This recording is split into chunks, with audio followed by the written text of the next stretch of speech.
Hello students, मैं धर्मेंद्र सोनी अपने YouTube channel chemistry classes bye DS sir में आप सभी का स्वागत करता हूँ। तो आज हम पढ़ने जा रहे हैं इम्पोर्टेंट टॉपिक नोड्स के बारे में कि नोड क्या होंगे, नोडल सरफेस क्या होगा या नोडल प्लेन क्या होगा।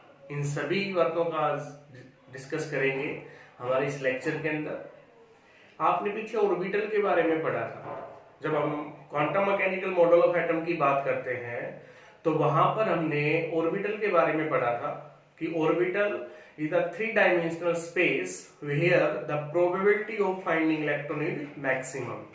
यहां आज बात कर रहे हैं नोड के बारे में कि जब प्रोबेबिलिटी डिस्ट्रीब्यूशन कर्व बनाई गई कि psi square versus R distance को लेकर, तो वहां से ये बात सामने निकल कर आई कि न्यूक्लियस से जैसे जैसे हम दूर जाते हैं तो जो प्रोबेबिलिटी डिस्ट्रीब्यूशन था, जो इलेक्ट्रॉन पाने की प्रोबेबिलिटी थी, वो डिक्रीज हुई और डिक्रीज होकर जीरो हो गई एक पॉइंट के ऊपर। और जिस पॉइंट पे जीरो हुई वो पॉइंट, वो रीजन कहलाया नोड। उसके बाद फिर से बढ़ने लगती है, फिर इंक्रीज हो जाती है, फिर डिक्रीज होती है। तो इस तरीके से चलता रहता है।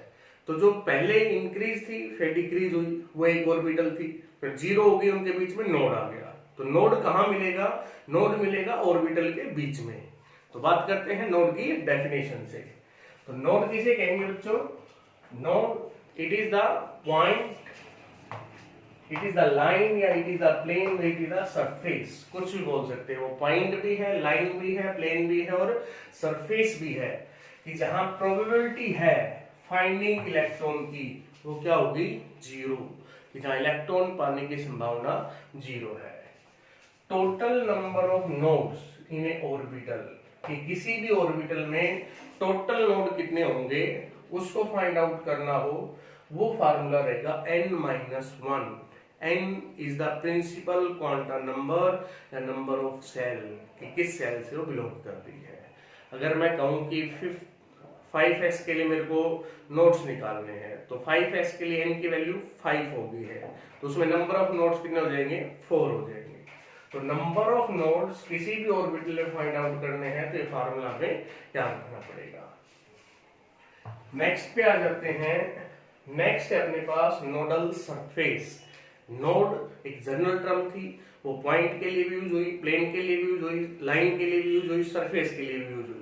अब नोडल सरफेस ही किसे कहेंगे? तो नोडल सरफेस क्या है? It is the intermediate region between the two same orbital of different shell. कि इंटरमीडिएट रीजन है दो ऑर्बिटल, सेम ऑर्बिटल के बीच में ऑफ डिफरेंट सेल।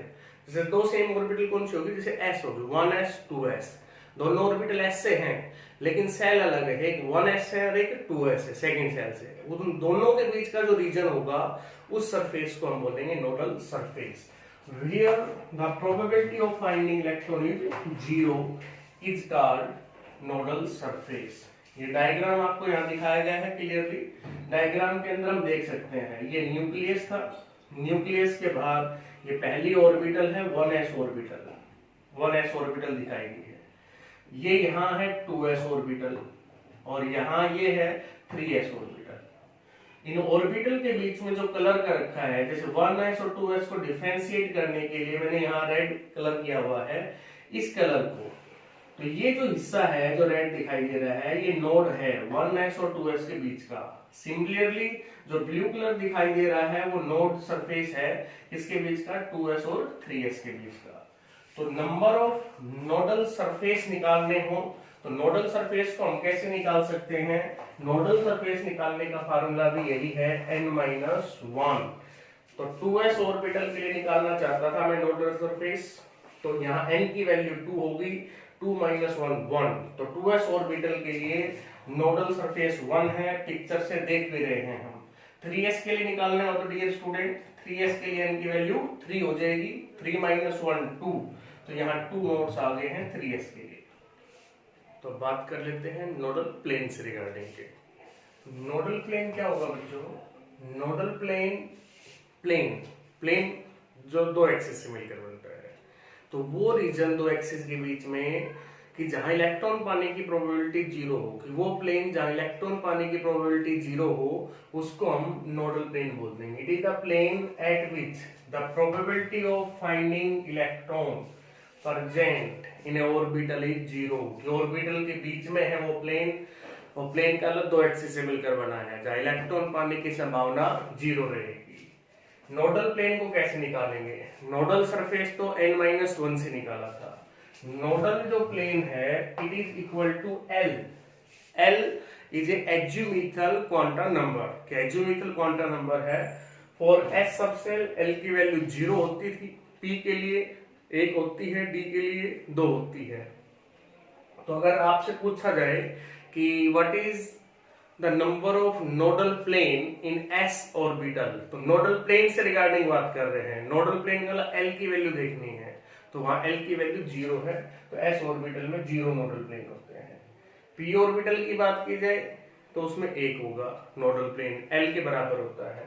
D में बात की जाए तो 2 होगा। इसमें एक एक्सेप्शनल भी आता है कि D में dz² जो ऑर्बिटल है उसमें नोडल प्लेन नहीं होते हैं।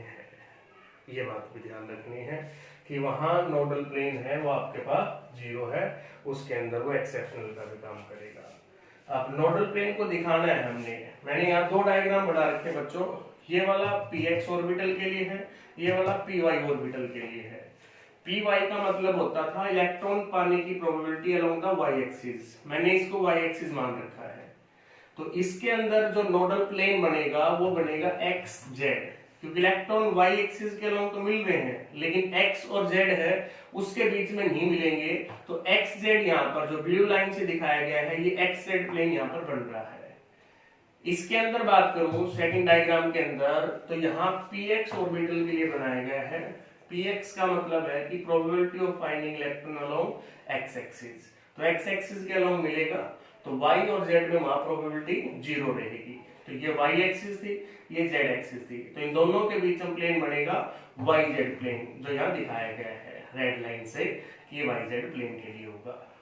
तो ये बात थी नोडल प्लेन से रिगार्डिंग की कि नोडल प्लेन क्या होगा, कैसे हम उसको कैलकुलेट कर सकते हैं। अब बात करेंगे टाइप ऑफ नोड्स की बात। टाइप ऑफ नोड, तो नोड आपके पास 2 तरह का है ऑर्बिटल के अंदर, एक एंगुलर नोड है और एक स्फेरिकल नोड है जिसको नोडल सरफेस बोला गया है। मींस एक नोडल प्लेन और एक नोडल सरफेस। उस नोडल प्लेन को ही बोल दिया गया एंगुलर नोड, नोडल प्लेन, ठीक है, या प्लेनर नोड, इसको हम बोल सकते हैं। तो एंगुलर नोड को, नोडल प्लेन को या प्लेनर नोड को निकालने का तरीका है इक्वल टू L। आपसे पूछा जाएगा निट में इस तरह के क्वेश्चन आते हैं कि हाउ मेनी एंगुलर नोड्स इन, वो ऑर्बिटल आपको गिवन मिलेगी। मान लीजिए आपको ये दे दिया गया how many angular nodes in 5p orbital, तो 5p ऑर्बिटल के अंदर कितने एंगुलर नोड होंगे। तो वहां पर आपके पास, क्योंकि एंगुलर नोड L पे डिपेंड करता है, तो एक एंगुलर नोड उसमें होगा। टोटल नंबर ऑफ नोड की बात करते तो 5 - 1 कितने हो जाते हैं, 4 हो जाते हैं। तो एक तो उसमें एंगुलर होगा और बाकी जो बच गया आपके पास वो 3 कौन से होंगे उसके अंदर, नोडल सरफेस होंगे। तो स्फेरिकल और radical, spherical and radial nodes को निकालना है या नोडल सरफेस को निकालना है तो फार्मूला ये लगेगा। रेडियल, स्फेरिकल या नोडल सरफेस पूछा गया तो n-l-1। खाली एंगुलर की बात कर रहे हैं तो equal to L। Total number of nodes की बात कर रहे हैं तो ये वाला फार्मूला लगेगा n-1। टोटल में 2 ही आएंगे, एक एंगुलर वाला आ सकता है और एक सरफेस वाला आ सकता है। इस पर मैंने क्वेश्चन लिखा हुआ है कि how many nodal plane and surface, nodal plane भी बताना है, सरफेस भी बताना है dxy ऑर्बिटल के अंदर। तो dxy ऑर्बिटल के अंदर 4dxy, 4 लिखा हुआ है यहाँ पर, 4dxy ऑर्बिटल में। तो नोडल प्लेन बताना है इक्वल टू L। L की वैल्यू d के लिए कितनी होती है, 2 होती है। नोडल सरफेस कैलकुलेट करने हैं तो n-l-1। तो n कितना हो गया 4, L 2 -1, तो कैलकुलेट करेंगे कितनी वैल्यू आ जाएगी, 1 आ जाएगी। तो इसमें नोडल सरफेस 1 हो गए और नोडल प्लेन कितने हो जाएंगे, 2। कौन कौन से प्लेन होंगे, एक्स जेड और वाई जेड प्लेन, ये भी हम इसमें बता सकते हैं। तो ये बात थी बेटा नोट्स से रिगार्डिंग की, इस पर प्रैक्टिस करनी है। नीट के अंदर इस तरह का क्वेश्चन लगभग पूछ लेते हैं, तो अच्छे से इसको प्रिपेयर करें। Take care, bye bye.